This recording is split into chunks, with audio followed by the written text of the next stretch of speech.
ప్రభువునందు ప్రియమైనటి దేవుని యొక్క సన్నిధికి చేరినటి దేవుని బిడ్డలకు యేసుక్రీస్తు వారి యొక్క ఘనమైన ఉన్నతమైన నామం బట్టి ప్రభుకి మహిమ ఘనత మన ద్వారా ఆయనకి కలుగునుగాక. ప్రియ దేవుని పిల్లలారా, ఈరోజు దేవుని వాక్యాన్ని మనం చూసుకుందాం, లేక తెలుసుకుందాం, విందాం.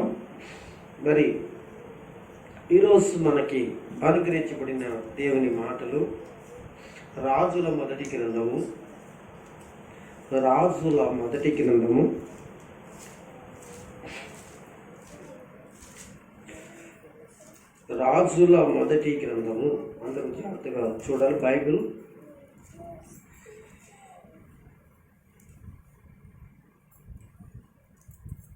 17వ అధ్యాయం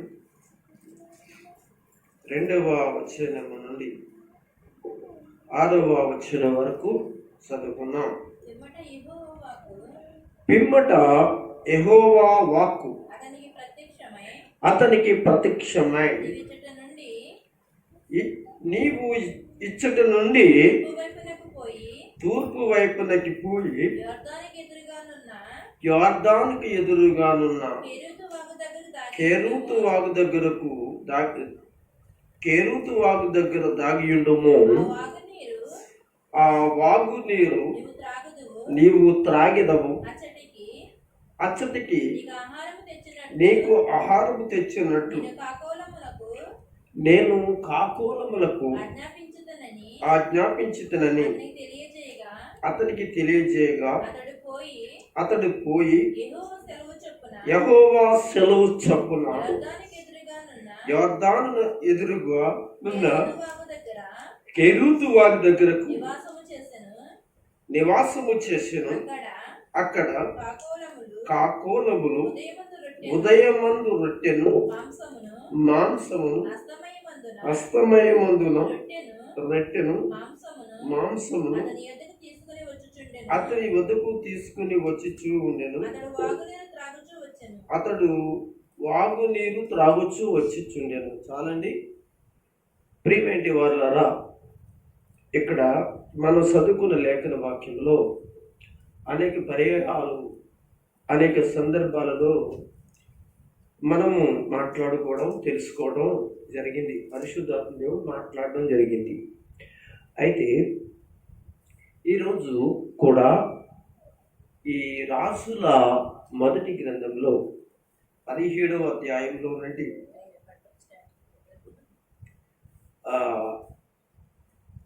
ఏలియా అనేటువంటి వాడు మనకి కనపడతాడు. అయితే మనము ఈరోజు ఏం చెప్పుకోబోతున్నాం, ఏం మాట్లాడుకోబోతున్నాం అంటే, మనం ప్రతి వారం మాట్లాడుకోబోతున్నట్టు అంశమే. గత 3 వారాల నుంచి మనం మాట్లాడుకుంటూ వచ్చాం. సూర్య చంద్రులు దేవుని మాట విన్నారు. నెక్స్ట్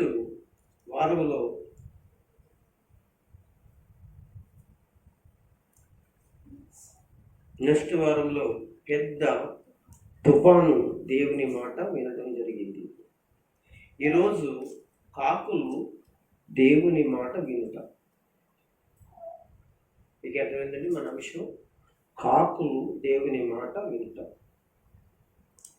ప్రియులారా, బైబిల్లో ఒక చోట ఇలా రాయబడింది, కాకుల గురించి విచారించి చూడుడి. కాకుల గురించి విచారించి చూడుడి అని బైబిల్లో కాకులు కనిపిస్తాయి. ఏమండి, ఆయా పుస్తకాల్లో, బైబిల్ గ్రంథంలో, బైబిల్ వాక్యంలో కాకులు మనకు కనిపిస్తాయి.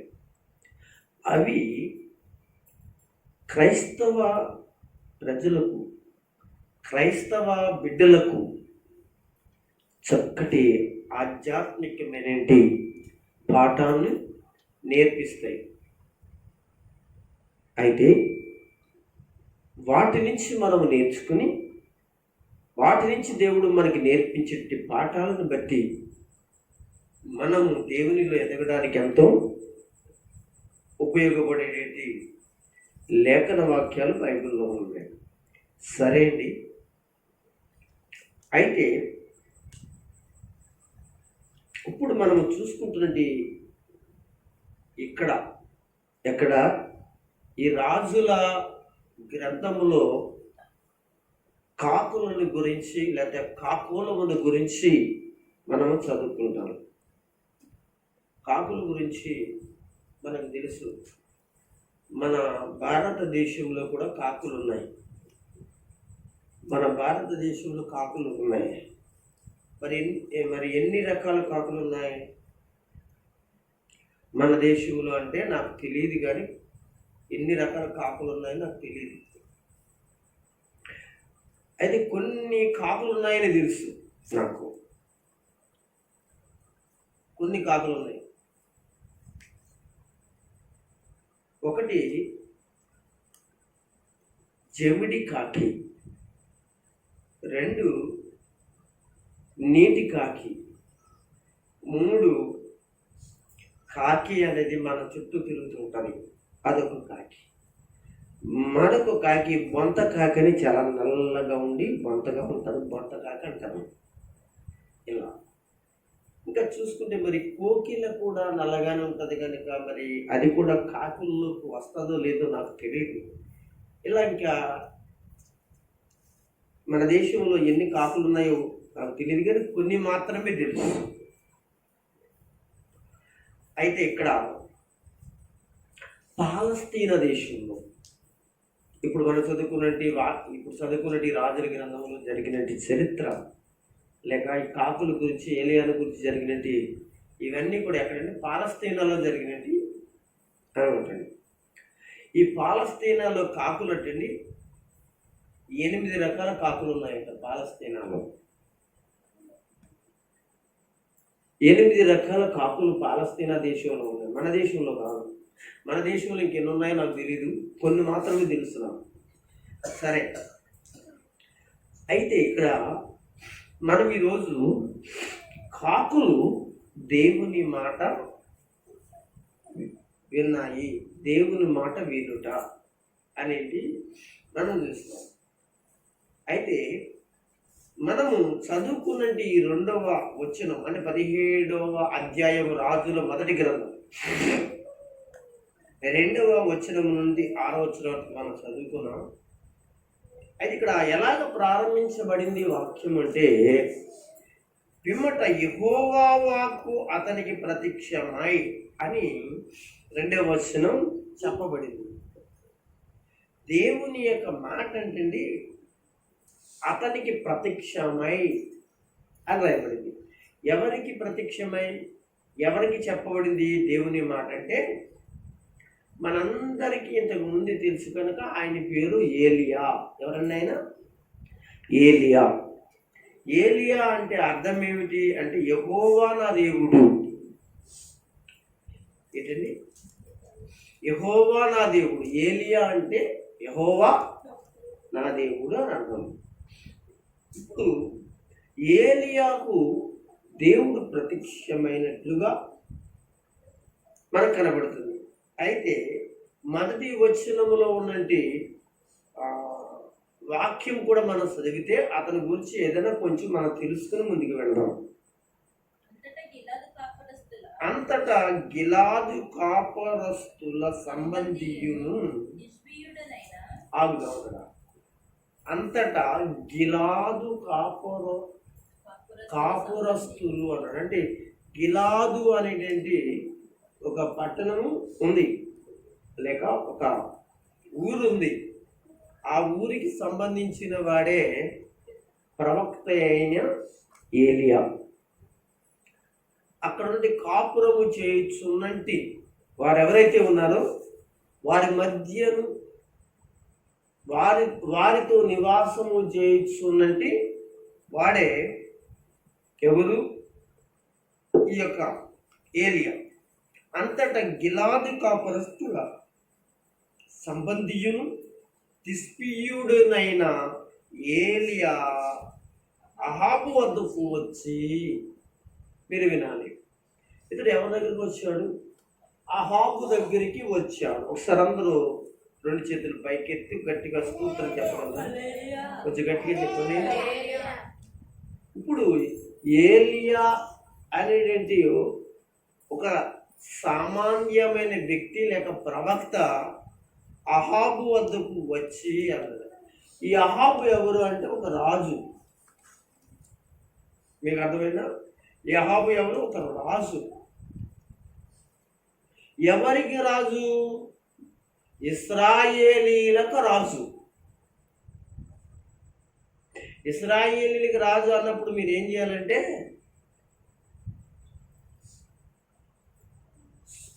సౌలు కూడా ఇశ్రాయేలీలకు రాజే. బెన్యామీని గోత్రకుడైన సౌలు కూడా ఇశ్రాయేలీలకు రాజే. తన తర్వాత ఎవరు? దావీదు కూడా ఇశ్రాయేలీలకు రాజే కదా. దాని తర్వాత ఎవరు? తన కుమారుడైన దావీదు కుమారుడైన సొలొమోను కూడా ఇశ్రాయేలీలకు రాజే. ఈ తర్వాత సొలొమోను కుమారుడైన రెహబాము కాలమునకు వచ్చేటప్పటికి ఇశ్రాయేలు రాజ్యము అంటే 12 గోత్రాల యొక్క రాజ్యము 2 భాగాలుగా విభజింపబడి 2 గోత్రాలేమో యోధా గోత్రంగా పిలువబడింది, 10 గోత్రాలేమో ఇశ్రాయేలు యొక్క గోత్రాలుగా ఇశ్రాయేలు రాజ్యంగా చెప్పబడింది. ఎందుకు ఈ విషయం నేను చెప్పాల్సి వచ్చిందంటే ఇక్కడ అహాబు అనేటువంటి వాడు ఏమంటే ఇశ్రాయేలు రాజు అని చెప్పాను కదా.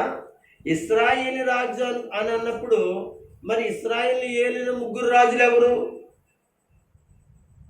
అంటే 12 గోత్రాలు కలిసి ఉన్నప్పుడు ఇశ్రాయేలీల రాజ్యం అన్నారు కదా. తర్వాత సొలొమోను కుమారుడైన రెహబాము కాలం అయినప్పటికీ ఏమైందంటే ఈ ఇశ్రాయేలు 12 గోత్రాల రాజ్యము 2 రాజ్యాలుగా చెప్పబడ్డాయి.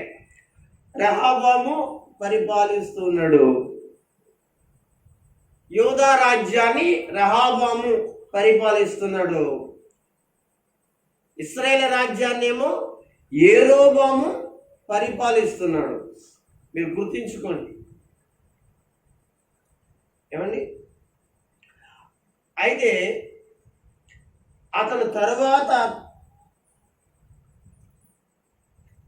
తర్వాత తన కుమారుడు, తన తర్వాత మరొక వ్యక్తి రాజుగా వచ్చాడు, ఆ తర్వాత మరొక వ్యక్తి రాజుగా వచ్చాడు, తర్వాత మరొక రాజు వ్యక్తిగా వచ్చాడు. ఇలాగా ఒక 4-5 రాజులు ఇశ్రాయేలు పరిపాలించిన తర్వాత మరి ఇశ్రాయేలుకి రాజుగా అహాబు ఏం చేశాడంటే పరిపాలన చేస్తున్నట్టు ఆ రోజులు ఏలియా కాలం అప్పుడు అహాబు యొక్క పరిపాలన చేస్తున్నట్టు రోజులు. మీకు అర్థమైందా? ఓకే, ఎందుకంటే క్లుప్త వివరణ ఇచ్చాను. ఎందుకంటే అంతటా గిలాదు కాపురస్తుల సంబంధీయులు దిస్పీడునైన ఏలియా ఎక్కడికి వచ్చాడంటే 10 గోత్రాల వారైన 12 గోత్రాల వాళ్ళు కాదు, మీరు గమనించాలి.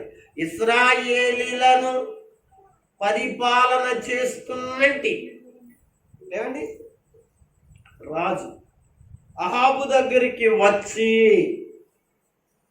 గమనించండి. ఇలా మాట్లాడుతున్నట్టు మాట ఎలా మాట్లాడుతున్నాడు అని అంటే ఇక్కడ రాయబడిన విషయాన్ని గమనించినట్లయితే ఎవని సన్నిధిని నేను నిలబడి ఉన్నానో వింటున్నారా? ఎవని సన్నిధిని నేను నిలబడి ఉన్నానో ఇశ్రాయేలు దేవుడైన ఆ యెహోవా జీవము తోడు, నా మాట ప్రకారము కాక. జాగ్రత్తగా గమనించండి. ఎవని సన్నిధిని నిలబడి ఉన్నాను, ఇశ్రాయేలు దేవుడైన యెహోవా జీవము తోడు, నా మాట ప్రకారము కాక. అప్పటికే ఇశ్రాయేలీలు ఏమైపోయారో తెలుసా? దేవుని ధర్మశాస్త్రానికి దూరమై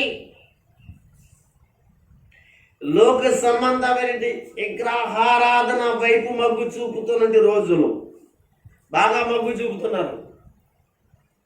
ఎప్పుడైతే రెండు రాజ్యాలుగా విభజింపబడినప్పుడు యూదా రాజ్యము గాక 10 రాజ్యాలు ఇస్రాయేల్ రాజ్యముగా ప్రకటించబడటం లేక ప్రారంభంలోనే ఆ మొదటి రాజు ఇజ్రాయేల్ 10 గోత్రాలకి మొదటి రాజు, మీరు గమనించాలి, చాలా గమనించాలి. మొదటి రాజు ఆ యెరోబాము అనేటువంటి వాడు సోమ్రోనులోను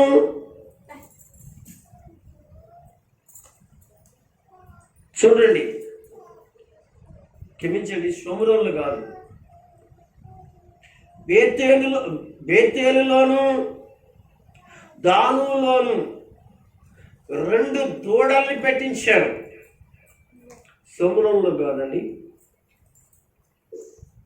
అయితే సోమ్రోన్లో తర్వాత రాజధానిగా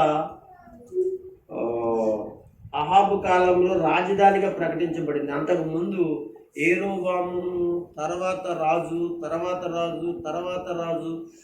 ఒక 4-5 రాజుల వరకు కూడా సోమ్రోను అనేటువంటిది రాజధానిగా లేదు.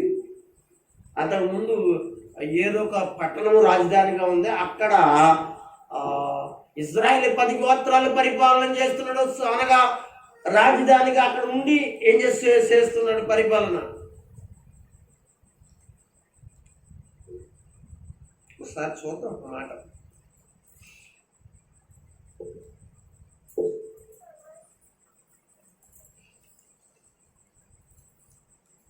అందరూ కూడా బైబిల్ చూడండి, రాజుల గ్రంథంలోనే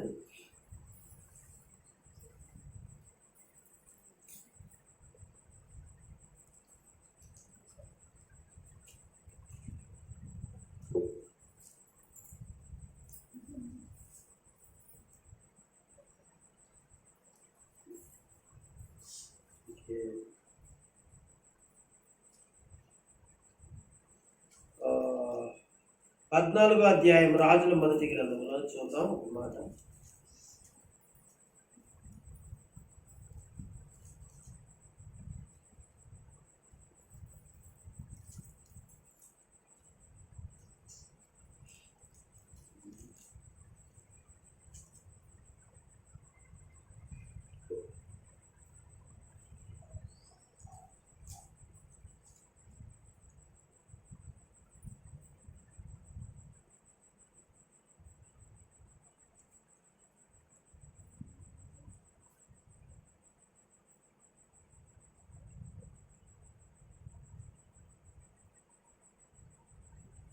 ఓకేనండి.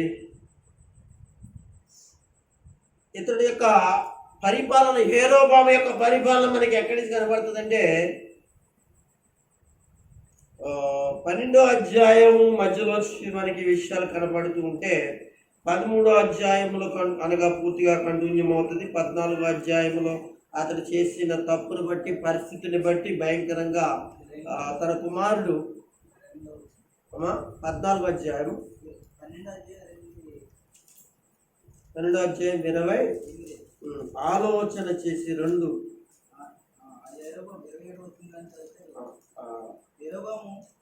హృదయమందు తలంచి ఆలోచన చేసి 2 బంగారు దూడలను చేయించి జనులు పిలిచి, యెరూషలేమునకు పోవుట మీకు బహు కష్టము. ఇశ్రాయేలు వాళ్ళరా, ఐగుప్తు దేశం నుండి మిమ్మల్ని రప్పించి మీ దేవుడు ఇవే అని చెప్పి ఒకటి బేతేలు నందును ఒకటి దాను నందును ఉంచింది. దాని వరకు ఈ రెండిట్లో ఒక దాని జనులు పోషించడం వలన రాజు చేసిన కార్యము పాపమునకు కారణమైంది. ఓకే, ఇక్కడ మనము ఇందాక చెప్పుకున్నట్లుగా దానులోను బేతేల్లో పెట్టాడు అని మనము చెప్పుకున్నాం. అయితే ఇతడు రాజధానిగా చేసుకున్నట్టు రాజధానిని గురించి మనకి కావాల్సిన అవసరత మనకు ఉంది. అయితే ఇక్కడ 2-3 చోట్ల చెప్తాడు. 14వ అధ్యాయం 15వ అధ్యాయంలో కూడా, అలాగే 16వ అధ్యాయంలో కూడా కొంతమంది రాజులు పరిపాలన చేస్తాడు. ఆ విషయాలు మనం జాగ్రత్తగా ఇక్కడ దొరుకుతుంది అన్నమాట. గమనించి 16వ అధ్యాయము మనకు కనబడుతుంది. 16 అధ్యాయం 17 వచనం చదివితే అక్కడ మనకి కనబడుతుంది. చదువుతాం. ఏంటమ్మా? 16 అధ్యాయం 17 వచనం. వెంటనే ఒమ్రి విడిచి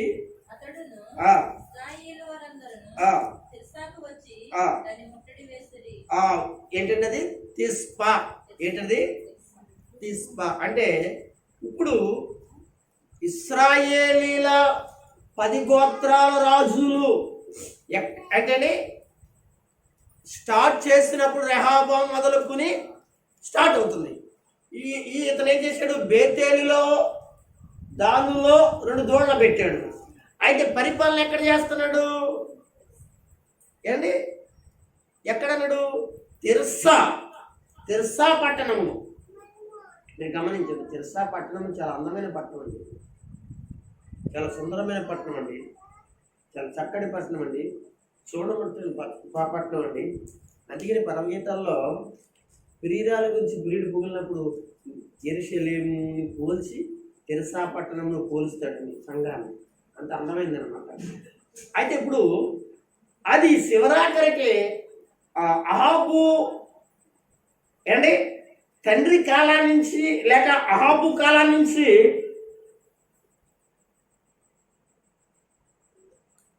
రాజధాని మారిపోయింది. ఆ రాజధాని ఏమైందంటే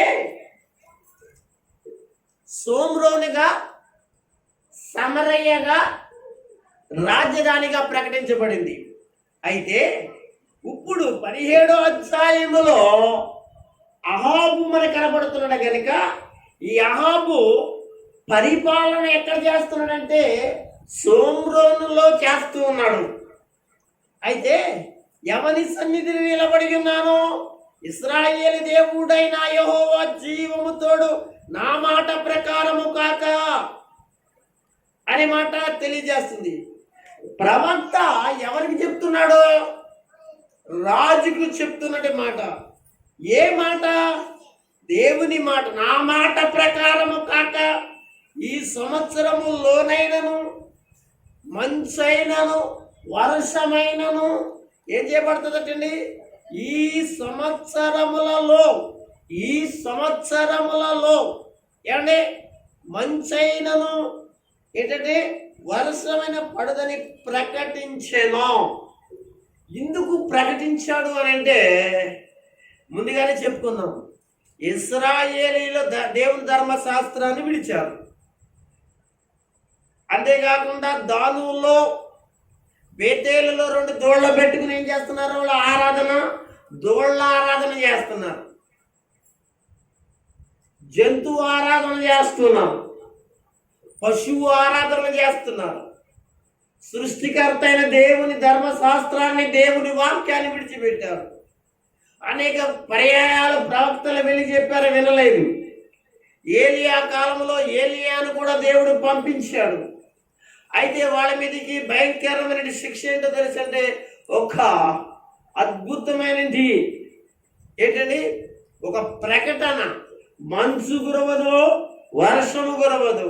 వాటి ద్వారా ఇజ్రాయేలీల దేశమంతా కూడా పంటలు పండకుండా ఏమంటే ఫలించకుండా ఒలివ చెట్ల మొదలుకొని ద్రాక్ష చెట్ల మొదలుకొని గోధుమ పంట మొదలుకొని యవల పంట మొదలుకొని ఆ దేశంలో అనగా పండే పంట ఏదైతే ఉందో పండకుండనట్లుగా దేవుడు వాళ్ళకి ఆహారము భోజనము వాళ్ళు వాళ్ళకి బ్రతకడానికి కావాల్సినటువంటి ఆహారాన్ని ఇవ్వకుండా దేవుడు ఒక శిక్షను పంపించాడు. ఆ శిక్షను ప్రకటిస్తున్నట్టు ఏలియా మనకి కనబడతాడు. దేవునికి స్తోత్రం కలుగును గాక. అయితే మనం చూస్తాం, ఈ ప్రకటించిన తరువాత అదే దేశంలో ఉన్నాడు, అదే ప్రాంతంలో ఉన్నాడు, అదే చోటులో ఉన్నాడు. ఎవరంటే ఏలియా. మరి ఏలియా పరిస్థితి ఏంటి? ప్రకటించేశాడు ఈయన, చెప్పేశాడు ఈయన, మాట్లాడేశాడు ఈయన. అయితే మరి అదే దేశంలో ఉన్నాడు, తనకి ఆహారం కావాలి, తనకి నీళ్లు కావాలి, తన బ్రతకాలే కదా. అయితే ఇవన్నీ కూడా ఆలోచన ఏలియాకు వచ్చిందో లేదో నాకు తెలియదు, కానీ దేవునికి మాత్రం వచ్చింది. వచ్చినప్పుడు దేవుడు తన ప్రవక్తను పోషించడానికి, తన ప్రవక్తను బ్రతికించడానికి, తన ప్రవక్త దేవుని మాటల ప్రకటన చేయడానికి, తన పరిచర్య చేయడానికి తన ప్రవక్తను ఏం చేస్తున్నాడో తెలుసా? తాను పోషించడానికి ఒక గొప్ప అద్భుతమైన సహాయాన్ని పంపుతున్నాడు. ఆ సహాయం ఎవరి ద్వారా అంటే మనుషుల ద్వారా కాదు, కానీ కాకుల ద్వారా అనే విషయాన్ని మనము ఇక్కడ ఇందాక మనము 2వ వచనము నుంచి 6వ వచనములో మనం చదువుకున్న భాగంలో మనకు అర్థమవుతుంది. అయితే ఇక్కడ కాకుల ద్వారా మనము పోషించబడుతున్నట్టు, పోషణ కలిగినట్టు ఆ దైవజనుడు మనం చూస్తే దేవుడు ఎంత గొప్పవాడు అనంటే కాకులను కూడా దేవుని మాట వినేదిగా చేసుకుంటాడని మనకు అర్థమవుతుంది. సాధ్యముగా కాకులు అసలు ఏమండి మనకి తెచ్చిపెట్టడం అంటే అది అసలు కళలో కూడా జరగదు. ఎప్పుడైనా మీ కళలో కాకులు తెచ్చిపెట్టి అనుకోండి, మీరు అనగా అది కళ. తెల్లారి లేచిన తర్వాత కాకులు తెచ్చి పెడతాను మీరు చూడండి, మీ చేతిలో ఉంటే తేలిపోతాయే తప్ప అవి పట్టికిరావు. కనుక కళ అది జరగని పని. కానీ కళలో కూడా జరగలేనివి అద్భుతాలను దేవుడు ఏం చేస్తాడంటే నిజం చేస్తాడు. నిజముగా కాకులు సహాయం చేయి. కాకులు అనగా పట్టుకెళ్ళిపోయేవి, కాకులు ఉపకారము లేనివి, కాకులు మనుషుల వద్ద నుంచి తన్నుకుని పట్టుకుని వెళ్ళిపోయేవి. అలాంటివి ఏం చేశాయో తెలుసంటే దేవుని మాట విన్నాయి. ఇది మనం చెప్పుకోబోతున్న విషయాలు. అయితే ఇక్కడ మనం కొన్ని సంగతులు నేర్చుకుందాం. అయ్యేంటి? పిమ్మట 2వ వచనం, పిమ్మట యెహోవా వాక్కు అతనికి ప్రత్యక్షమై మాట్లాడడం మొదలుపెట్టింది. ఎవరితో? అహాబుతో మాట్లాడేశాడు, తీర్పు ప్రకటించేశాడు. అహాబు దగ్గర నుంచి అనగా మాట్లాడి వెళ్ళిపోయిన తర్వాత తిరిగి దేవుడు మరలా 2వసారి ఎవరితో మాట్లాడుతున్నాడు? ఏలియాతో మాట్లాడుతున్నాడు. ఏలియా, నువ్వు దయచేసి నీకు భోజనం కావాలి, నేను స్టార్ట్ చేశాను కరువు, ఇంకా నీళ్ళు అనేది ఉండవు, వర్షం అనేది ఉండదు, మంచి అనేది మరి గురవదు, అసలు పంటలది అనగా నీళ్ళ ద్వారా పండే పంటలు కానీ మంచు ద్వారా పండే పంటలు కానీ అన్నీ కూడా ఏం చేస్తానంటే నాశనం చేస్తాను నేను. అనగా ప్రజలైన వారికి భోజనం ఉండదు, ఆహారం ఉండదు. నువ్వు దయచేసి నేను నీతో మాట్లాడుచున్నట్టు మాటని విని ఆ ప్రకారం చేయమన్నాడు. ఇప్పుడు 3వ వచనం అంటాడు, నీవు ఎచ్చటి నుండి ఏ ఇశ్రాయేలీ ప్రజల్లో నువ్వు తిరుగుతున్నావో, ఏ జనములోంచి తిరుగుతున్నావో, ఏ కరువు చేత ఇబ్బంది పడుతుంటే ప్రజల్లో ఉన్నావో వారి మధ్య నుండి నీవు అచ్చటి నుండి తూర్పునకు పోయి యొర్దానుకు ఎదురుగానున్న కేరోతు వాగు దగ్గర దాగియుండుము. సరే, దేవునికి స్తోత్రం చెప్పండి. ఏలియా ఏం చేస్తున్నాడు? దాక్కున్నాడు అని రాయబడింది. ఎందుకు దాక్కున్నాడు అని అంటే అంతకు ముందు తన ప్రకటన ఇశ్రాయేలీల లేక ఇశ్రాయేలు రాజు చేసిన పాపం లేక దేవునికి దూరమై వాళ్ళు చేస్తున్నటువంటి అక్రమాలు అన్యాయాల బట్టి దేవుని తీర్పు వాడికి ప్రకటించాడు. కనుక ఏలియాని పట్టుకోవడానికి ప్రయత్నాలు జరుగుతున్నాయి, ఏలియాను చంపడానికి ప్రయత్నాలు జరుగుతున్నాయి. అహాబు భార్య అయిన యెజబెల్ కానీ అహాబు కానీ అహాబు వెనకాల నుండి ఎవరైతే ప్రజలు కూరులు ఉన్నారో అనగా ఎవరైతే సహకారులు ఉన్నారో ఏలియాను చంపడానికి అనగా సిద్ధపడుతున్నారు. కనుక ఈ విషయాన్ని దేవుడు గమనించి వారి మధ్య నుంచి అనగా కరువు ప్రారంభించబడింది. ఇది చూస్తున్న ప్రజలు మేము తప్పుపోయాం, దేవునికి దూరం అయ్యాం అనేటువంటి విషయాన్ని తెలుసున్నప్పటికీ కూడా వాళ్ళు ఏమనుకుంటున్నారంటే ఏలియా మీద పగబట్టుకున్నారు. వాళ్ళు దేవుడికి దూరం అయ్యాము, మనము చేసేటువంటి తప్పు ఒప్పుకోకుండా లేక సరిదిద్దుకోకుండా తిరిగి ధర్మశాస్త్ర ప్రకారంగా యెహోవా దేవుని ఆరాధించాలనే మనసు వారు ఏమాత్రమును కొంచెము కూడా ఆలోచన చేయకుండా తిరుగుబాటు ఎవరి మీద చేస్తున్నారంటే దేవుని వాక్యము ప్రకటించిన దైవ జనుడైన ఏంటంటే ఏలియా మీద తిరుగుబాటు చేస్తున్నాడు. దేవునికి స్తోత్రం కలుగును గాక. ఆనాడే కాదు, ఈనాడు కూడా అంతే అనండి. ఉన్నది ఉన్నట్లుగా ప్రకటన చేసే దైవజనుడి మీద తిరుగుబాటు చేసేటువంటి వాడు కొంతమంది కనపడతారు, కొంతమంది కనపడకుండా లోన్ తిరుగుబాటు చేస్తారు. మీకు అర్థమైందండి?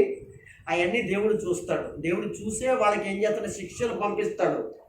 ఊరుకోడండి. దేవునికి స్తోత్రం కలుగును గాక. కొంతమంది ఏంటంటే తిరుగుబాటు ఎలా కనపడుతుంది? డైరెక్ట్గా కనపడుతుంది. కొంతమంది గుమ్ముని కనిపించారండి, వాడు మామూలుగానే ఉంటారు, దైవజనుడితో ఉన్నట్టుగానే ఉంటారు, సంఘాలకు వస్తూనే ఉన్నట్టుగా కనపడతారు, ప్రజలందరిలో దేవుని భక్తులు అన్నట్లుగా కనపడతారు. లోపల లోపల మాత్రం చాలా పెంచుకుంటారు. దేని మీద? నిజము మాట్లాడిన దేవుని మాట వలన ప్రకటించిన దైవజనుడి మీద. ఏమంటే ఇలాంటి పరిస్థితుల్లో ఆనాడు ఉన్నాయి, ఈనాడు ఉన్నాయి. అది ఆనాడు దేవుడు ఊరుకోలేదు, ఈనాడు కూడా దేవుడు ఊరుకుంటాడంటే ఊరుకునే దేవుడు కాడు. కానీ అది అలాంటి పరిస్థితులు వస్తున్నప్పుడు వాళ్ళు ఏమనుకున్నారంటే కాలక్రమాన మాకు ఇలా జరుగుతున్నాయని అనుకుంటారే తప్ప మేము దేవునికి వ్యతిరేకంగా, వాక్యానికి వ్యతిరేకంగా మేము ఉన్నాము, బ్రతుకుతున్నామనే విషయాల్లో ఏ మాత్రం కూడా అనగా తెచ్చుకోరు మనసులోకి. ఎందుకంటే సాతాను భ్రష్ట మనసు తెచ్చినప్పుడు అసలు ఎట్టి పరిస్థితులకు రాదండి. అది ఎవరికైనా బైబిల్లో చెప్పింది మాట. సాతాను ఆ మనుషులకు భ్రష్ట మనసు తెచ్చినప్పుడు అది మాకు కలుగుతున్నది అనగా దేవునికి విరోధమైనటువంటి మనసు కలిగిన ఉన్నాం కనుక ఇవి మాకు జరుగుతున్నాయి అనే విషయాలు ఉండవు. అలాగే ఆ కాలంలో ఏలియా కాలంలో కూడా ఎవరికి? అహాబు కూడా అటువంటి మనసే.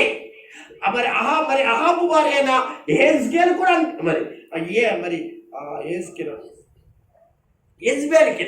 యెజ్బేలు కూడా అలాంటి ఉద్దేశాలతోనే బ్రతికింది తప్ప వాళ్ళ మారినట్టు మనుషులుగా లేరు. ఆ వాళ్ళతో కూడా వెనకాల సహకరించిన అనేక మంది ఉన్నారండి. వాళ్ళు కూడా ఈ శిక్షలన్నీ కూడా మా దేశం మీదకి, మా కుటుంబాల మీదకి, మా దేశం మీదకి, మా పట్టణం మీదకి, మా పిల్లల మీదకి, మా మీదకి ఈ పరిస్థితులన్నీ ఎందుకు వస్తున్నాయంటే పలానా కారణం వల్లే వస్తున్నాయి అనేటువంటి విషయాల్లో వాళ్ళు ఏం చేశారో తెలిసి కప్పిపెట్టి ఏం చేశారో తెలుసా? దేవుని మాట మీద తిరుగుబాటు కలిగినట్టు పరిస్థితులు అనగా ఇశ్రాయేలులో మనకి కనబడుతూ ఉంది. దేవుని పిల్లలారా, అలాంటి పరిస్థితులు ఆనాడు కాకుండా ఈనాడు కూడా అనగా ఆయా ప్రాంతాల పరిస్థితులలో, ఆయా చోట్లలో, గ్రామాలలో, అనగా ఆయా కుటుంబాలలో కనబడుతున్నాయని కూడా ఇందాక మనం చెప్పుకోవడం జరిగింది. అయితే ఇక్కడ ఒక విషయాన్ని మనం గమనించాలి. ఏంటో తెలుసా? నీవు అచ్చట నుంచి తూర్పునకు పోయి యోర్దానుకు ఎదురుగానున్న కేరోతు, ఏంటండి? కేరోతు వాగు, ఏంటంటే వాగు ఎక్కడ? యోర్దానుకి ఎదురుగా ఉన్నాం. యోర్దాను అనేది దేవుని బిడ్డలారా పాలస్తీనాలో ప్రాముఖ్యమైన నది అండి. అది మీరు గమనించాలి. యోర్దాను నది అనగా పాలస్తీనాలో ప్రాముఖ్యమైనది. ఈ నది ఏమండి? ఇది సుమారుగా 4 ఏర్లు అంటండి. 4 ఏర్లు లేదా 4 కాలవ లాంటివి కోసం అండి, పెద్ద పెద్దవి. అవన్నీ కూడా ఆ 4 కలిసి ఒక చెలయేరులు అన్నారండి. వాటిని చెలయేరు అన్నారు.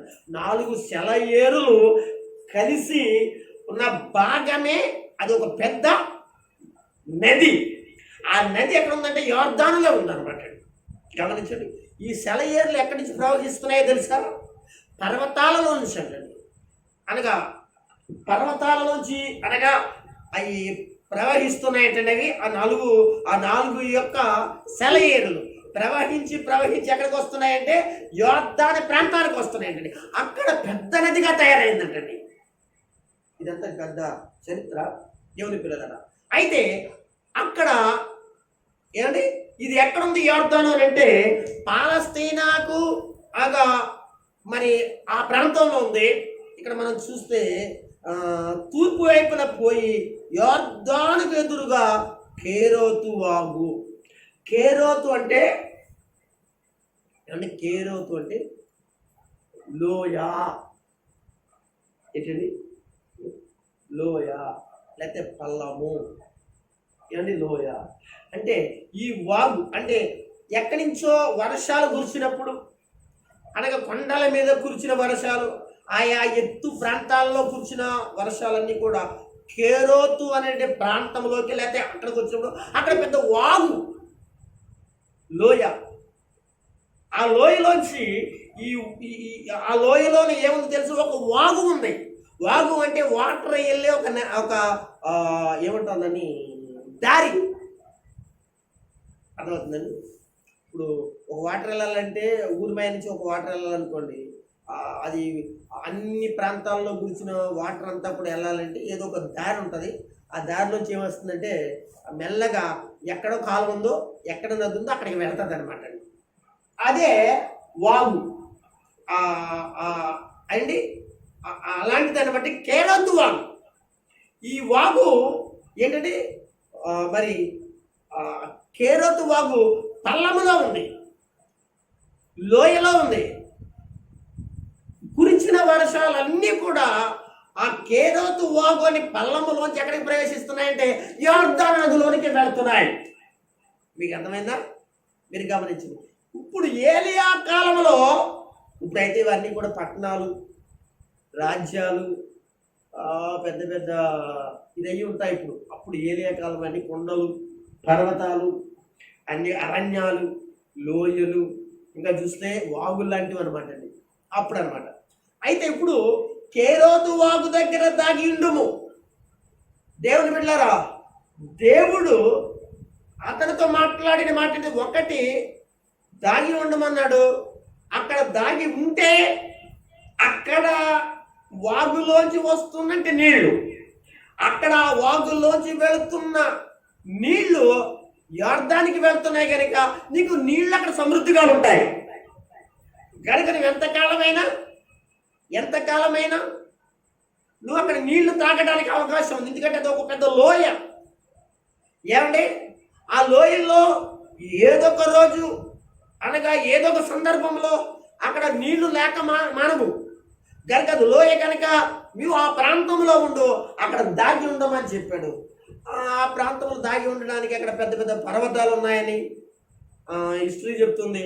తర్వాత అక్కడ దాగి ఉండడానికి తనకి ఆ పర్వతాల దగ్గర గృహాలు ఉన్నాయని, ఆ గృహాలలో అతను తలదాచుకోవడానికి ఎన్నో అవకాశాలు ఉన్నాయని మనము సాధ్యంగా చెప్పుకోవచ్చు. ఎందుకంటే అవన్నీ కూడా పర్వతాలు కనుక, అవన్నీ కూడా అరణ్యాలు కనుక అక్కడ ఉండడానికి అతనికి కొన్ని అనుగుణంగా అతడు రాజు చేతికి దొరకకుండా, శత్రువు చేతికి దొరకకుండా కాపాడబడటానికి అనుకున్న స్థలం కనుక దేవుడు అక్కడ ఏమన్నాడంటే నువ్వు అక్కడ దాగి ఉండము అని చెప్పాడు.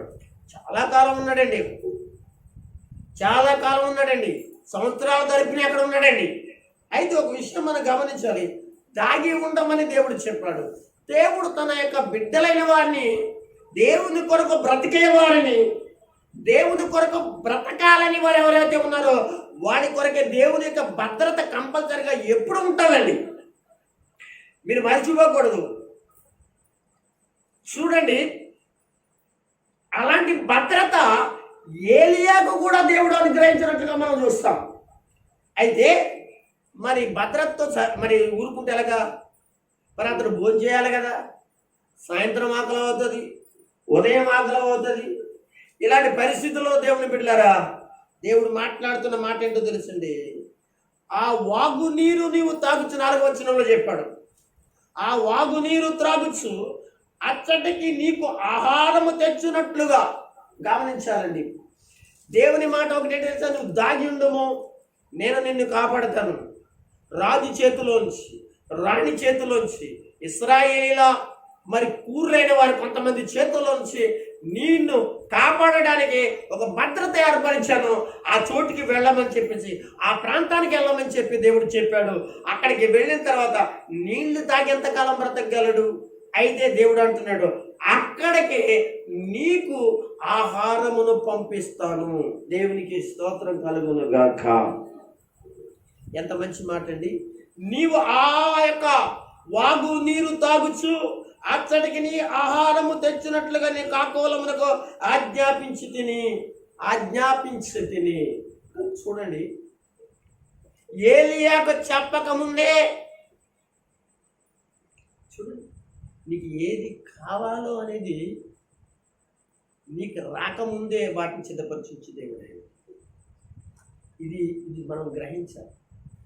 మనకి మొదటిగా దేవుని కొరకు బ్రతకడానికి నేర్చుకుంటే, ఆధ్యాత్మికంగా మనం ఉండడానికి నేర్చుకుంటే, ఏమండి, మనకి ఏది కావాలో, ఏది మన పరిస్థితులలో మరి అనుగ్రహించబడాలో అనేది దేవుడు మొదటిగానే మనం అడగకుండా ఆయన ఏం చేస్తాడంటే దాన్ని ఉంచుతాడు. ఇక్కడ ఏలియా పాటలో మనం నేర్చుకున్నది ఏంటి తెలుసా?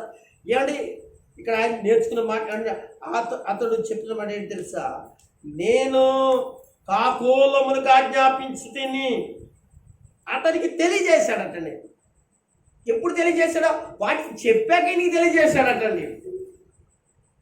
అంటే ఇక్కడ ఒక మాట మనం గమనించాలి. నేను కాకోలములు చెప్తాను, వెళ్ళు అని తర్వాత వెళ్ళి కాకోలములు కాకలికి చెప్పలేదు ఆయన. కాకోలములు కనుక కాకలికి ముందుగానే చెప్పాడు, తర్వాత వచ్చి ఎవరు చెప్పాడు? ఒరే బాబు, భయపడుతున్నావేమో, నువ్వు ఒకవేళ భోజనం కోసం వాటి కోసం నువ్వు బాధలు పడాలనుకుంటున్నావేమో, నా బ్రతుకు ఎలాగనుకుంటున్నావేమో, నా పరిస్థితి ఎలాగనుకుంటున్నావేమో, దయచేసి నువ్వు అలా అనుకోవాల్సిన పని లేదు. నీకు ముందుగా నీకు ఏది కావాలో సిద్ధం చేసి. బైబిల్లో చాలా చోట్ల మనకి ఏం కావాలో ముందుగానే. ఇక్కడ ఒక మాట అపోస్తలుడైన పౌలు రోమీయులకు రాసిన పత్రిక 10వ అధ్యాయము 27వ వచనం అనుకుంటున్నాను. చదవగలరా?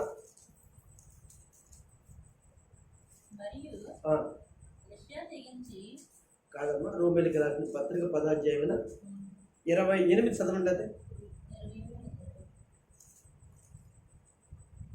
లేదా 8:27 చదవండి. ఒకవేళ 8:27. మరియు హృదయమును పరిశోధించువాడు ఆత్మిక మనసులో ఎరుగును, ఏలయనగా ఆయన దేవుని చిత్త ప్రకారము పరిశుద్ధులకు విజ్ఞాపన చేస్తున్నాడు. లేదు, ఆ మాట కూడా కాదు. ఒకసారి నేను చూస్తాను, చూడండి, నేను చెప్తాను. 8వ అధ్యాయము దేవుని ప్రేమించువాడు. అదే 28వ వచ్చింది. 28 చదవండి. దేవునిని ప్రేమించే వారికి అనగా ఆయన సంకల్పము చొప్పున ఇప్పుడు ఇవన్నీ కూడా మనకి ఎవరు కనపడుతుంది? ఏలీ గారు కనపడలేదండి ఇందులో. ఏలీ గారి యొక్క పరిస్థితులు కనపడలేదా? అనగా దేవుని ప్రేమించిన వాడే ఏలియా. ఆయన సంకల్పము చొప్పున పిలువబడిన ఏలియా. మేలు కలుగుటకై సమస్తమును కూడా సమకూడి జరుగుతున్నాయని ఎరుగుదము. సమకూడినిక జరుగుతున్నాయి, జరిగేసినాయి. ఏలియాకు కూడా ఏమండి, నాకు ఆహారం ఎక్కడి నుంచి వస్తుందో, నేను ఎక్కడ ఉండాలో, నా పరిస్థితి ఏంటో అనేటువంటి పరిస్థితులని కూడా దేవుడే ముందుగా ఏం చేస్తున్నాడు? ఈ యొక్క రాజుల గ్రంథంలో 17వ అధ్యాయంలో మనం చూస్తే, అలాగే ఇక్కడ రాయబడిన మాట గమనిస్తే, నేను కాకోలమునకు ఆజ్ఞాపించి తిని, వాటికి చెప్పిన తర్వాత నీ దగ్గరకు వచ్చాను, నీతో మాట్లాడుతున్నాను. అతనికి తెలియచేయగా అతడు పోయి, ఎవరండి? ఏలియా వెళ్ళాడు, నమ్మాడండి దేవుని మాట. దేవునికి స్తోత్రం కలుగును గాక. ఏలియా చిన్నపిల్లడు కాదండి, ఏలియా పెద్ద వయసు కలిగినాడు. మీకు అర్థమైందా? కానీ ఏలియా చిన్నప్పటి నుంచి కాకుల గురించి ఎరిగినాడు. ఏమండి, ఏలియా చిన్నప్పటి నుంచి కాకుల గురించి ఎరిగిన ఏలియా చాలా పెద్ద వయసు కలిగినాడు. అది కాకులు తేవడం ఏమిటి? కాకులు పట్టుకొచ్చి నాకు అందించడం ఏమిటి? అనేటువంటి ఆలోచన పరిస్థితులు అతను తీసుకురాలేదు. కానీ అతడు ఏమి నమ్మాడటండి? దేవుని మాట నమ్మాడు. దేవునికి స్తోత్రం కలుగును గాక. అతడు పోయి అనే మాట అంటే వెళ్ళాడు అనంటే దేవుడి మాట నమ్మాడు. మీరు గమనించాలి. ఇక్కడ దేవుని మాట ఎలా నమ్మాడని మనం తెలుసుకోవాలి.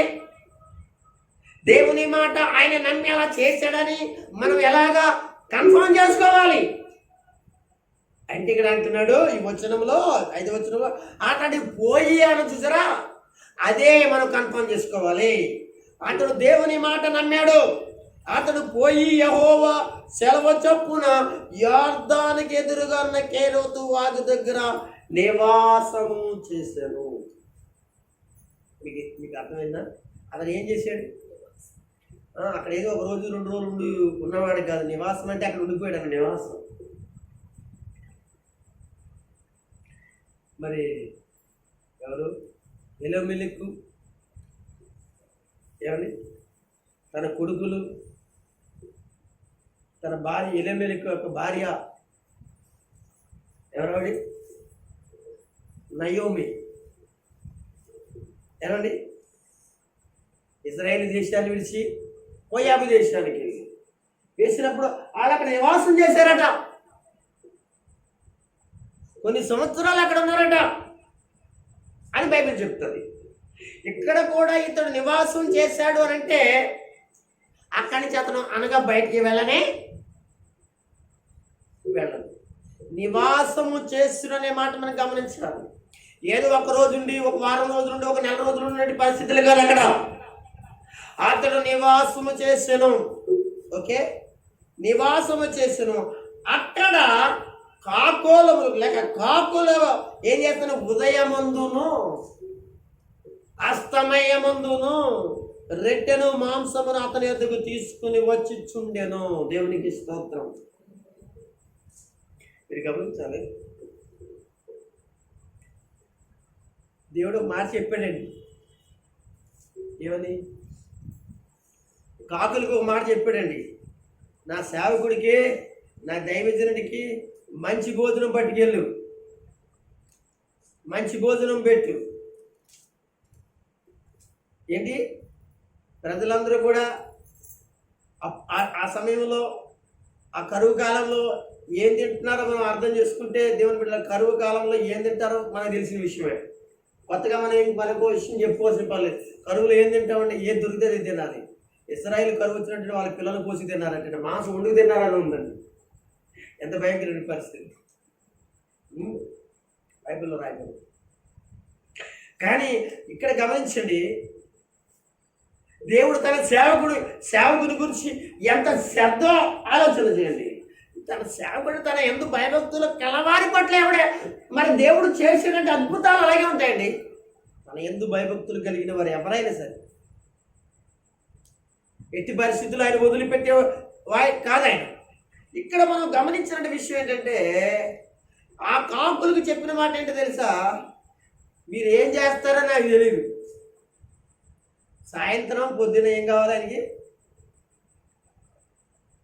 ఏం పెట్టుకుంటున్నాడు? మాంసమును రొట్టె. అది కూడా ఏంటి తెలుసా? అప్పుడుకప్పుడు వండిన ఫుడ్. చూడండి, మీరు ఏం చేస్తారో నాకు తెలియదు. ఒక మాట,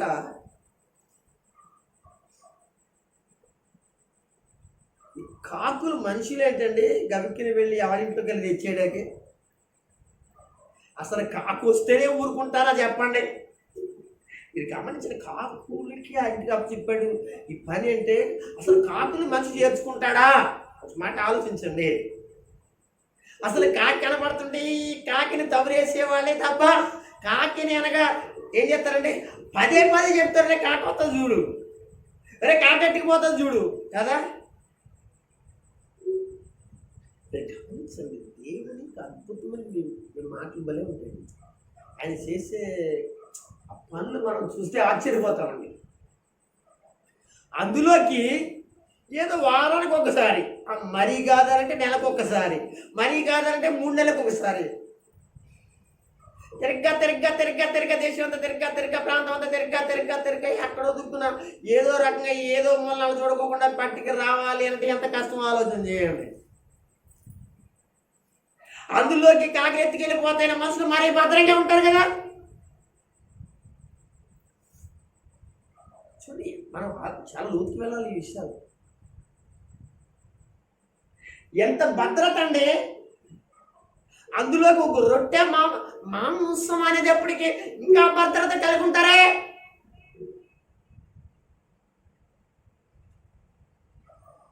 ఎంత రిస్కుతో కూడిన పనిని అప్పగించాడో ఆలోచించండి. ఎవరికి కాకులు. ఎవరికి అప్పగించాడు? రిస్కుతో కూడిన పని ఎవరికి అప్పగించాడో? కాకులకి. కాకులు అని మీరు ఊరుకోకండి దేవుని పిల్లలు. ఆ కాకి నీవే కదా. నాకెందుకు ఇంత రిస్క్తో కూడిన పని అని అనుకుంటే దేవుని బిడ్డలారా, దేవుని మాట విన్నవాడు కాదు, దేవుని మాట విన్నదాను కాదు. నాకెందుకు వచ్చింది ఈ రిస్క్, నాకెందుకు వచ్చింది ఈ పని, నాకెందుకు వచ్చింది ఈ యొక్క పరిస్థితుల్లో, దేవుని మాట నేనెందుకు తీసుకుని ఈ రిస్క్ పడాలి అనుకుంటే నువ్వు దేవుని బిడ్డవు కాదు కదా. ఇవన్నీ కూడా తీసుకొస్తాడండి ఆయన. ఇవన్నీ తీసుకొస్తాడు, లెక్కలోకి తీసుకొస్తాడు. మీరు ఏమనుకుంటున్నారు ఆలోచించండి. దేవుడు ఏమండి ఆ కాకులకు తెలుసు పెద్ద రిస్క్ అని. కాకిల భాష దేవుడికి తెలుసు. కాకులు మాట్లాడి ఉంటాయి. ఏమని? కాకుల భాష ఎవరికి తెలుసు? దేవుడికి తెలుసు కాదంటారా? కాకులు సృష్టించిన వాడెవరు? దేవుడు. మరి వాటి యొక్క భాష ఆయనకి తెలియకోకుండా ఉంటుందంటారా? అవి మాట్లాడుంటాయి. నాయన గారు ఇది పెద్ద ప్రాసెస్ అండి, ఇది జరగాలంటే కష్టం కదా, నాకు కుదరదమ్మా, మిమ్మల్ని ఎందుకు సృష్టించాను, ఎందుకు పిలుచుకున్నాను, మిమ్మల్ని ఎందుకు ఈ లోకంలో ఏర్పాటు చేసుకున్నాను, నా పని చేయడానికే కదా. చూడండి, ఈరోజున దేవుని యొక్క బిడ్డలైన మీరు ఇంత పెద్ద పాఠం ఇందులో ఉంది. మనం చదువుకెళ్ళిపోతాం అంతే, పెద్ద ఏదో చెప్పుకెళ్ళిపోతామంటే కాకులు వచ్చినాయంట, రొట్టె తీసుకున్నాయంట, ఏంటంటే మాంసం పట్టుకున్నాయంట నోటితోటి. నిన్న వారం మా సండే స్కూల్లో మా సిమియా పాట నేర్పింది, కాకులు పాట నేర్పింది. అవి ఎలా ఎత్తుకెళ్ళిపోతాయో, అవి ఎలాగా వస్తాయో పిల్లలకి నేర్పించింది. పాట నేర్పించింది. ఏమండి, అది నోటిని అనగా ఖర్చుకుని ఎలా వెళ్ళిపోతాయో అనగా మనం ఇలా మాట్లాడుకుంటాం. అవి మాంసం పట్టుకొచ్చాయంట, లేకపోతే రొట్టె పట్టుకొచ్చాయంట. ఏమండి, అంత ఈజీగా పట్టుకొస్తా కుదురుద్ది అంటారా? అంతలా పట్టుకొచ్చేస్తే మనం చేతులు పురుచుకు ఊరుకుంటారండి మనుషులు. చూడండి, ప్రాణాలకి తెగించాయి అక్కడ. దేవునికి స్తోత్రం చెప్పండి. మీకు అర్థమవుతుందా? ప్రాణాలకి తెగించే ఆ కాకులు. కష్టంతో కూడిన పని, శ్రమతో కూడిన పని. అసలు ఎక్కడెక్కడ మాంసం వండుతున్నారో, ఎక్కడెక్కడ మాంసం ఉడుకుతుందో, ఎక్కడ అనగా అనుకూలంగా పట్టుకురావడానికి అనగా ప్లాన్, ఎంత పెద్ద ప్లాన్. ఏమండి, ఇంత పెద్ద ప్రాసెస్. ఏమండి, ఆలోచన చేయండి. మనం మాట్లాడుకున్నంతలో, ఇక్కడ మాట్లాడుకుని నోటితో చెప్పుకున్నంతలో తేలిపోయింది. కానీ దాని వెనకాల ఎంత గొప్ప మర్మం ఉందో, ఎంత కష్టం ఉందో ఈ రోజున వివరించుకుంటేనే తప్ప మనకు అర్థమవ్వదు. వివరించుకునేగా చెప్పుకుని మనము ఆ భావాన్ని అర్థం చేసుకుంటే కానీ మనకు అర్థమవ్వదు. ఆ కాకులు ఎంత కష్టపడ్డాయో. ఆ కాకులు కష్టానికి దేవుడు ప్రతిఫలం ఇవ్వకోకుండా ఉంటాడంటే ఖచ్చితంగా దేవుడు ఇస్తాడు. ఇది నిజం, దేవుడికి ఇష్టం. అలాగా కష్టపడిన ఏ కాక అయితే ఉంటుందో దైవజనుడు కొరకు, దేవుని కొరకు. రెండు, ఒకటి దైవజనుడు, రెండు దేవుని కొరకు. ఒకటి దేవుని మాట, రెండోది దేవుని యొక్క దైవజనుడు పని కొరకు. ఏమండి, ఇలాగా ఏ కుటుంబం అయితే ఉంటుందో, ఏ సంఘములో విశ్వాసులు ఉంటారో, ఏ ప్రాంతంలో అనగా దేవుని క్రైస్తవ పిల్లలు ఉంటారో వారిని దేవుడు ఒట్టిగా వదిలిపెట్టే దేవుడు కాదని మరొకసారి నేను మీకు తెలియజేస్తున్నాను. ప్రియమైన దేవుని పిల్లలారా, ఏమండి, ఎప్పుడు బట్టి రావాలి? సాయంత్రం బట్టి రావాలంట. పోనీ సాయంత్రం పట్టుకొస్తే పట్టుకొచ్చాయి, పొద్దుటే లేకగానే ఇదే పని మీద ఉండాలి. ఈ పని లేచిన తర్వాత ఇంటి పని ఏంటి? ఇదే పని చూడండి. ఎప్పటి వరకు దేవుడు తాను మరలా దైవజనుడికి ఆయన స్వతంత్రత అంటే బయటికి వెళ్ళి తిరిగి ప్రజలలో ఆయన భోంచేసే వరకు కూడా ఇటనే అంటే ఈ పనులు చేస్తూనే ఉన్నారండి వీళ్ళు. అలా చేస్తూనే ఉన్నారు, పొద్దున్న సాయంత్రం దేవుని మాట వినిన కాకులు అనే మాట మనం అనగా నోటితో చెప్పుకోవడం కాదు కదండి, దాని భావాన్ని మనం ఆలోచన చేస్తే అవి అనగా 3.5 సంవత్సరాలటండి. మనం తిరిగి యాకోబు పత్రికలో వెళితే ఆఖరి ఏంటి మరి యాకోబు పత్రిక ఆఖరి అధ్యాయములో 16, 17, 18 వచనాలు 19 వచనాల్లో మనం చదివితే అక్కడ చెప్పిన మాటని తెలుసండి. 3.5 సంవత్సరాలటండి. 3.5 సంవత్సరాల తర్వాత ఇశ్రాయేలియా దేశమునకు వర్షం వచ్చిందటండి. ఇశ్రాయేలీల తిరిగి అనగా పంట పండించుకుని వాళ్ళు అనగా భోంచేస్తారటండి. అలాంటి దినాలలో ఏలియాకు కాకుల ద్వారా దేవుడు చేసిన అద్భుతం. మధ్యలో ఏం జరిగిందో తెలుసా? మధ్యలో ఏం జరిగిందో తెలుసండి? వాగు నీళ్ళు అయిపోయాయి. మీకు అర్థమవుతుందా? వాగు నీళ్ళు అయిపోయాయి. అయిపోయిన తర్వాత ఇంకేం జరిగిందంటే తెలుసా? అతను తాగడానికి నీళ్ళు లేవు. కాకులు ఒకవేళ ఆహారం పట్టుకొచ్చినా అక్కడ తాగడానికి నీళ్ళు లేవు. తిరిగి దేవుడు ఏం చేశాడు తెలుసా? ఒక వ్యక్తిని అప్పగించాడు. దేవునికి స్తోత్రం. ఆమె శారేపతు యదవరాలని తర్వాత వచనాల్లో చదువుకుంటాం. అంటే కాకులు మొదలుకొని శారేపతు యదవరాలు మొదలుకొని సుమారుగా అతడు పోషించబడిన దినాలు మనం చూస్తే సుమారుగా 3.5 సంవత్సరాలు. ఎంత అద్భుతమండి! దేవుని యొక్క ప్రియ పిల్లలారా మనం ఆలోచన చేద్దాం. అతడు పోయి యెహోవా సెలవు చప్పున యొర్దాను ఎదురుగా నున్నటి కేరోతు వాగు దగ్గర నివాసం చేసును. అక్కడ కాకోలములు ఉదయమందును రెట్టెను మాంసమును అస్తమయ మందును రెట్టెను మాంసము అతని యొద్దకు తీసుకుని వచ్చిచుండెను. అతడు వాగు నీరు త్రాగుచు వచ్చాను. అతడు ఆ నీళ్లు త్రాగుచు ఆహారం తింటే అక్కడ ఉన్నాడు. ఏం జరిగింది? కొంతకాలమైన తరువాత ఏం జరిగింది? దేశంలో వర్షము లేనందున ఆ నీరు వెండిపోయిన ఆ ప్రాంతంలో నీళ్ళు లేకపోయాయి. తర్వాత పరిస్థితి ఏంటంటే శారేపతి యదవరాలను అనగా దేవుడు మాట్లాడి పోషించడానికి వచ్చింది.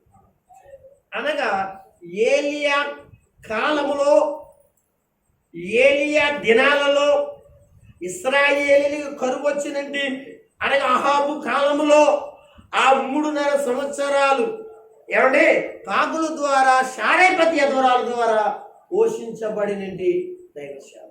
దేవునికి స్తోత్రం. అంతకంటే ముందు మనం ఏం చెప్పుకోవాలంటే కాకులు దేవుని మాట. ఇంతకుముందు చెప్పుకున్నాం దేవుని మాట సూర్య చంద్రులు విన్నారని చెప్పుకున్నాం. తర్వాత వారములో పెద్ద తుఫానే దేవుని మాట విందని చెప్పుకున్నాం. ఈ వారములో కాకులు దేవుని మాట విన్నారు. కాకులు దేవుని మాట వినడానికి చాలా వాక్యాలు ఉన్నాయి. చాలా వాక్యాలు ఉన్నాయి బైబిల్ గ్రంథంలో. మనం ఆయన్ని కూడా ఇప్పుడు చెప్పుకోవడానికి మనకి సమయం సరిపోదు కనుక దేవుని మాట విన్న కాకుల గురించి ఈ రాజుల గ్రంథంలో చూసుకొని మనము కూడా దేవుని మాట విని దేవుని పిల్లల ఈ రోజున బైబిల్ గ్రంథంలో కాకుల గురించి మనం చెప్పుకుంటున్నట్లుగా దైవ గ్రంథములో అనగా దేవుని యొక్క జీవ గ్రంథములు మన పేర్లు ఉండి ప్రభు యొక్క పరిచర్యలో ప్రతి పరిస్థితుల్లో కూడా అనుకూలమైన సమయంలో అనుకూలము లేని సమయంలో కూడా ఈ కాకుల వల్ల దేవుని పనిచేద్దాం. దేవుని యొక్క సన్నిధిలో ఏర్పాటు కలిగిన వారిగా మనం ఉందాం. ప్రభు రాకడ వరకు మనం సిద్ధపడదాం. దేవుడి మాటలు మన అందరి వెనుకలు ప్రభు దీవించి ఆశీర్వదించును కాక. ఆమేన్. ఆమేన్.